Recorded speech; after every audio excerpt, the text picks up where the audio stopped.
Imagine being punished for the crime of being poor. You're at the checkout counter, holding a loaf of bread and a jar of peanut butter. The total is $6.12. You swiped your card, but the screen doesn't say approved. It says declined. Your heart drops into your stomach because you know you have $10 in that account. You step aside, face burning, and open your banking app. There it is. A $4 charge for a coffee you bought yesterday finally cleared. But it hit at the exact same time as a hidden $7 subscription you forgot to cancel. You were negative by $1. And because you were negative by $1, the bank charged you $35 for an overdraft fee. Then they did it again for the second charge. You now owe the bank $77 because you didn't have one. This is the starting line. This is the internal monologue of the person the system sees as a problem to be managed, not a customer to be served. At $20,000 a year, money isn't a tool. It's a predator. You don't manage money. Money manages you. Your brain is a calculator that never turns off. You know the exact price of a gallon of milk at 3 different stores. You know that if you put $20 of gas in the car today, you'll have to skip lunch on Thursday. Hunger at this level isn't a physical growl. It's a silent, constant hum in the back of your mind. When your coworkers ask if you want to grab food after the shift, you've developed a reflex. You say you already ate. You didn't, but the lie is cheaper than the truth. You walk past the sandwich shop and keep walking like you weren't going there anyway, performing a version of yourself that is full and fine, while your bank balance stares back at you with a minus sign that feels like a scar. Then, something shifts. You land a job that pays $35,000. For the first time, you have your own apartment. It's small and the kitchen is tiny. But the silence on the other side of that locked door belongs entirely to you. That silence is the most expensive thing you've ever owned. Your internal monologue changes from survival to stability. You fill the gas tank all the way to the top, and watching that needle hit F feels like winning the lottery. People making 6 figures will never understand the profound peace of a full tank of gas. But even here, the tightness hasn't disappeared. It's just moved from your throat to your shoulders. You're no longer drowning, but you're still treading water. And you know that one bad month, one transmission failure, or one medical bill could pull you back under. You start noticing the people around you who have just a little bit more. Their weekends look different. Their stress looks different. You aren't jealous yet, just aware. You're standing in the middle of the scale, looking at $20,000 behind you, with gratitude, and $50,000 ahead of you, with a growing, sharp hunger. By the time you hit $50,000, you've arrived at average. You're doing everything right. You have a decent car, you pay your credit cards off most months, and you can go to dinner without checking your app in the parking lot first. But average has a strange side effect. It's a mirror.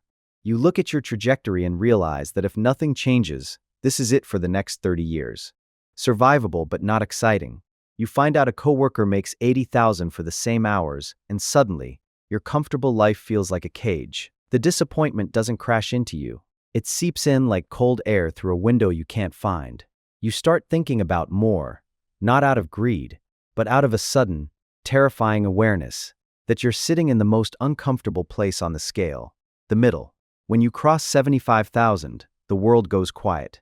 For the first time in your life, money isn't the first thought you have when you wake up. You move into a neighborhood where you actually sleep through the night. You book a flight without waiting for a sale. These small shifts feel tectonic to someone who remembers the declined card at the grocery store. But a new silence starts to grow. You stop mentioning your life to your old friends. Talking about your new office or your vacation feels like speaking a language they didn't ask to hear. The altitude is starting to thin your social circle, and you don't even realize you're pulling away until you notice the distance in their eyes. You're in the waiting room of wealth, and it's starting to feel a little lonely. Then, you hit the big one. 6 figures, $100,000. You thought this would feel like arriving, but it feels like walking into a room with even more doors. You realize that after taxes, that $100,000 is really $72,000, and if you live in a big city, you're just average, with a nicer title.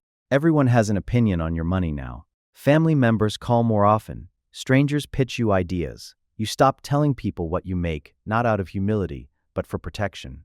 The hunger that drove you for a decade starts to flicker and die, and you're left wondering what's supposed to drive you next.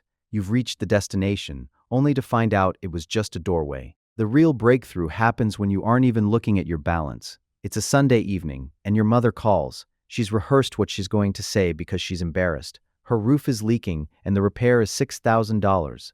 5 years ago, this call would have destroyed you. It would have meant a debt spiral, a credit card you couldn't pay off, and a month of quiet shame. But this time, you don't even blink. You tell her, "I'll take care of it." You hang up and realize that for the first time, you didn't have to run the math. That is what wealth is actually for. It's the ability to show up for the people you love without it costing you your stability. It's not a number, it's the capacity to say yes when it matters most. As you climb toward 250,000, the language of your life changes completely. You don't talk about savings accounts anymore. You talk about asset allocation. You don't talk about tax refunds. You talk about tax optimization. The bank that once charged you $35 for a coffee mistake now assigns you a personal representative named David who knows your sister lives in Chicago. You don't wait in the rope line anymore. Someone with a nameplate meets you at the door and guides you to a private office. You realize the bank wasn't mean to you when you were broke. They were just indifferent. And you finally reach the level where they can't afford to be indifferent anymore. They don't see you as a customer. They see you as an asset they need to defend. At $500,000 a year, money becomes invisible. You don't check prices. You don't check your balance. Decisions are no longer about what things cost. They are exclusively about time.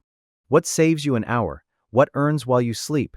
You attend private dinners where nobody mentions money, because money is the table everyone is sitting at, not the conversation. You look back at the version of yourself eating ramen in a parking lot, and that person feels like a stranger from a foreign country. You remember the feeling, but you've lost the language. The distance is permanent now. By the time you reach the peak, where the numbers have so many commas they stop feeling real, the internal monologue shifts one last time. You realize that money is no longer measuring your worth. It's measuring your reach. You sit in conference rooms with no logos on the door, discussing deals that will never appear in a newspaper. The same institution that once put you on hold for 40 minutes now flies executives out to ask for your opinion on the future of the market. You are shaping the very system that once punished you for being $4 short. You look at your name on a bespoke contract and realize that while you are the same person you were at $20,000, the world has decided you are someone else entirely. The loop is finally broken. The noise has stopped. And in the absolute quiet of that high-altitude room, you realize that the greatest luxury wealth ever bought you wasn't the cars or the houses. It was the simple, profound ability to stop thinking about money forever. You are finally free from the math, but you will never forget the sound of that radiator banging in the apartment where it all began, or the weight of the $4 that almost broke you.